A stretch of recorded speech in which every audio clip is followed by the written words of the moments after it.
High, আমি পূর্ব আজ আরো একটা রেসিপি নিয়ে চলে এসেছি। আজকে বানাবো পমফ্লেটের ঝাল। এখানে আমি 300 গ্রাম মাছ নিয়েছি এবং মাছের গায়ে আমি নুন আর হলুদ মাখিয়ে আমি একটুখানি রেখে দিয়েছি। আর মাছগুলোকে একটু ছুরি দিয়ে চিড়ে নিয়েছি যেন নুন হলুদটা খুব ভালোভাবে মাছের গায়ে মিশে যায়। আমি গ্যাস অন করে দিয়েছি এবং কড়াইটাকে খুব ভালোভাবে গরম করে নেব। এবার আমি তেল দিয়ে দিচ্ছি। তেলটাকে আমি খুব ভালোভাবে গরম করে দেবো, নাহলে কিন্তু মাছগুলো উল্টাতে অসুবিধা হবে। তেল গরম হয়েছে, এবার আমি এক এক করে মাছগুলোকে ভেজে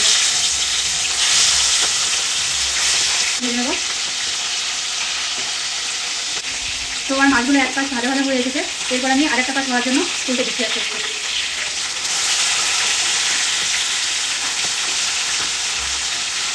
এই যে মাছগুলো আমার ভাজা কমপ্লিট হয়ে আছে। এরপর আমি ওই তেলে আর তেল চেঞ্জ করিনি, মাছ ভাজা তেলটা ছিলই, এর মধ্যে আমি কালো জিরে ফোড়ন দিলাম আর দিয়ে দিচ্ছি এই যে চেরা কাঁচা লঙ্কাটা। তারপর আমি দিয়ে দেবো এই যে একটা আমি মিডিয়াম সাইজ পেঁয়াজকে মানে পেস্ট করেছিলাম, সেই পেস্টটা দিয়ে দিচ্ছি। পেঁয়াজটাকে ভালোভাবে নাড়তে হবে যেন পেঁয়াজের কাঁচা গন্ধটা মানে চলে যায়। আমার পেঁয়াজটা কষানো হয়ে গেছে। এরপর আমি এইখানটাতে আদা, রসুন আর কাঁচা লঙ্কা আমি বেটে রেখেছিলাম, সেটা দিয়ে দিচ্ছি। এরপর আমি দিয়ে দেবো স্বাদ মতো নুন, হলুদ, আর দিয়ে দেবো আমি এই যে জিরের গুঁড়ো, ধনের গুঁড়ো আর লাল লঙ্কার গুঁড়ো। তারপর মশলাটাকে আরও কিছুক্ষণ সময়ের জন্য খুব ভালোভাবে কষিয়ে নিতে হবে। মশলাটা থেকে তেল ছেড়ে এসেছে। এরপর আমি অ্যাড করে দেবো জল।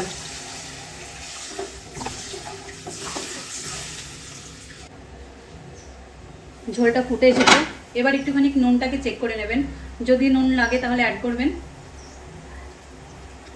আমার আর নুন অ্যাড করতে হবে না, মাছটা অ্যাড করলে নুনটা ব্যালেন্স হয়ে যাবে। এরপর আমি আস্তে আস্তে মাছগুলোকে দিয়ে দিচ্ছি। তো এই দেখুন, এবার পমফ্লেট মাছ কিন্তু খুব একটা বেশিক্ষণ ফোটালে হবে না, কারণ পমফ্লেট মাছ একটু নরম হয়। তো ঝোলটা আমার ফুটে এসেছে। এরপর আমি দিয়ে দেবো একটু গরম মশলা।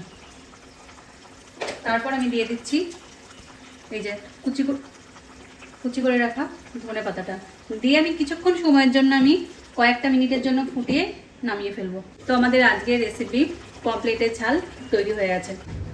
পমফ্লেটের ঝাল রেডি হয়ে গেছে। যদি আমার ভিডিওটা ভালো লাগে তো please like, share, comment and subscribe.